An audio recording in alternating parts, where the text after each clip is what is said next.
কাবাকে যদি কেউ প্রশ্ন করে, কাবা তুমি হচ্ছ সবার কাবা, তোমার কাবাকে?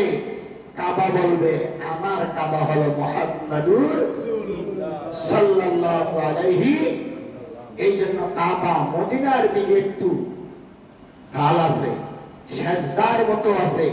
কাবা মদিনার দিকে ঢাল হইয়া হাইলা রয়েছে কাবায়, কারণ কাবারও কাবা হচ্ছে কে? আমার নবী। কিন্তু আমরা নবীরে বাদ দিয়ে যাই কাবা জিয়ারত করতে। নবীর জিয়ারত আমাদের নসিব হয় না। যখন এই কাবাগর হিন্দু মুশরিক তাদের দখলে ছিল, তখন নবীজি একবার কাবাগরে গেলেন তোয়াফ করার জন্য।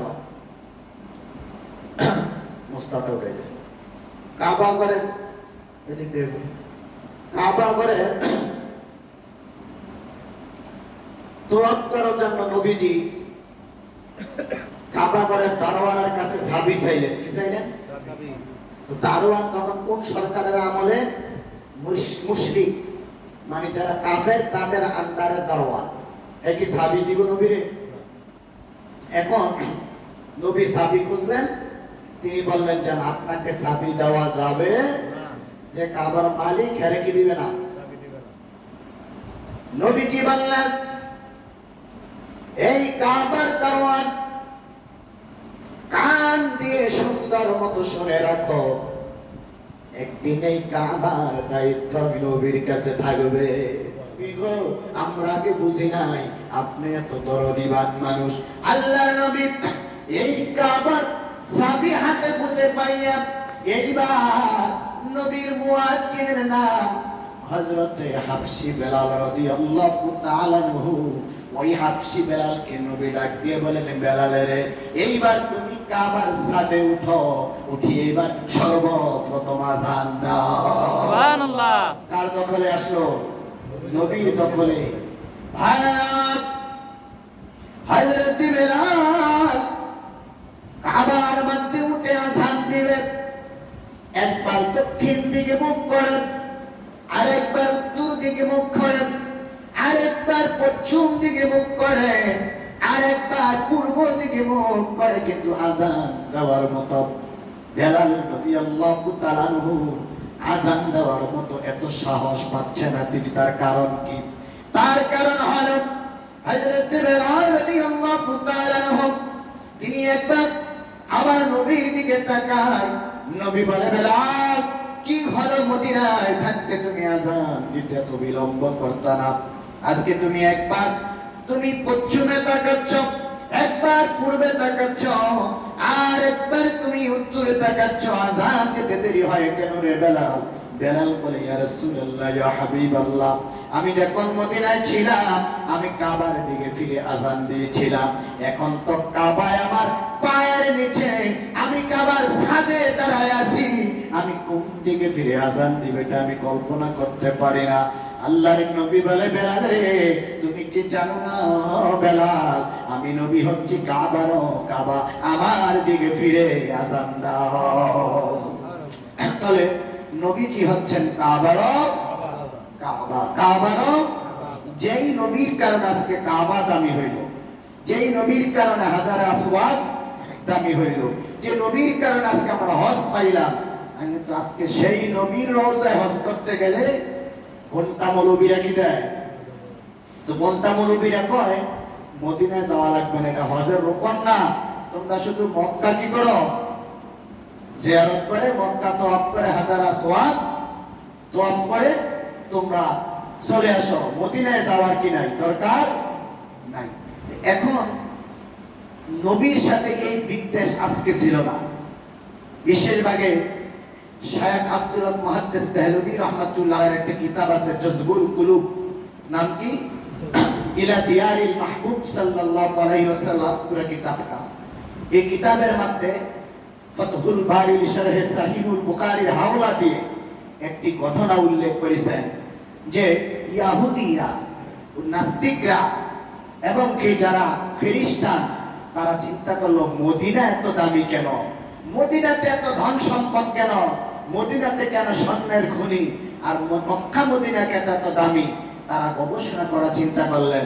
কারণ মক্কা মদিনাতে ওই যে মুসলমানদের প্রিয় নবী মুহাম্মদুর রাসূলুল্লাহ সাল্লাল্লাহু আলাইহি ওয়াসাল্লাম শাহিদ আছে, এই জন্যই মক্কা মদিনা এত দামি।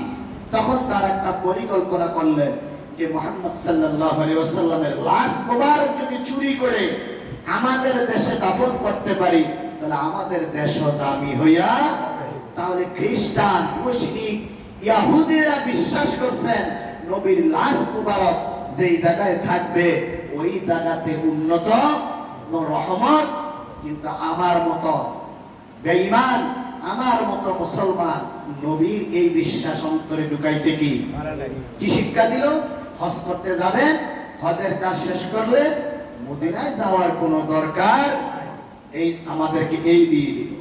অথচ বুখারীতে হাদিস আছে, হযরত ওমর রাদিয়াল্লাহু তাআলা আনহু হাদিসের প্রধান বর্ণনাকারী, তিনি একদিন হাজার আসওয়াদের সামনে দিয়ে বললেন, হ্যাঁ হাজার আসওয়াদ, আমি তোমাকে চুমু দিব না, কারণ তুমি একটি পাথর মাত্র, আর পাথরে চুমু দেওয়া আমরা ইসলাম পছন্দ করি না। মূর্তি পূজা, জড় পদার্থ পূজা আমরা পছন্দ করি না। কিন্তু পাথরে তোর গায়ে যখন আমার প্রিয় নবীর ঠোঁট মোবারক লেগেছে, এই জন্য তুই সম্মানী হয়ে গেছ।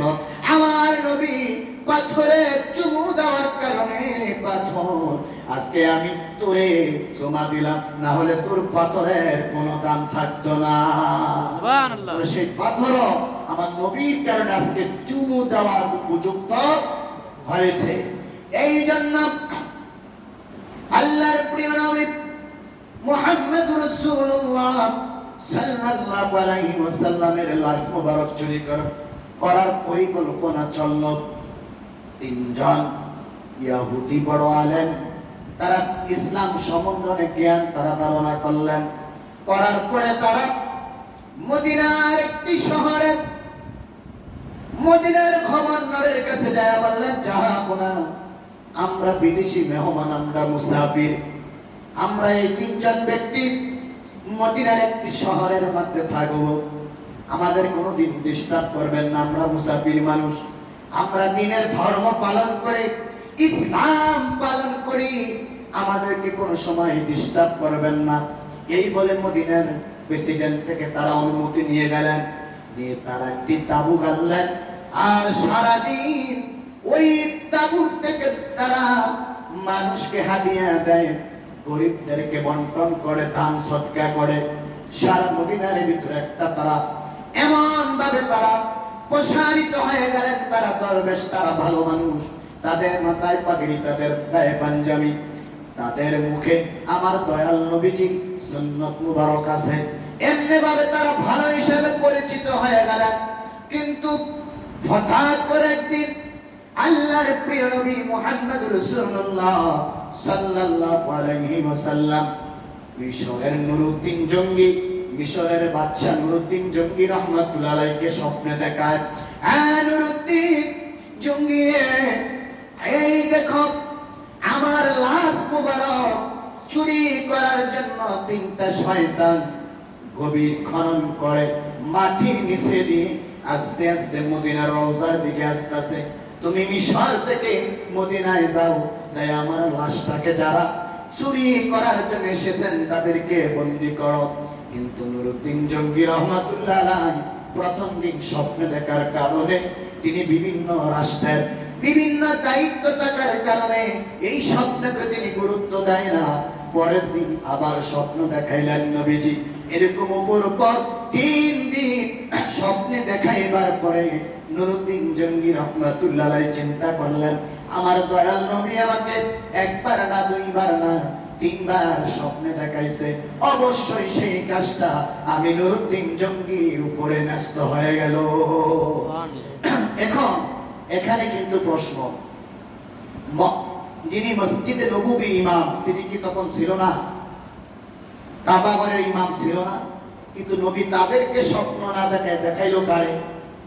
মিশরের বাদশা নুরউদ্দিন জঙ্গি রহমাতুল্লাহ আলাইহি।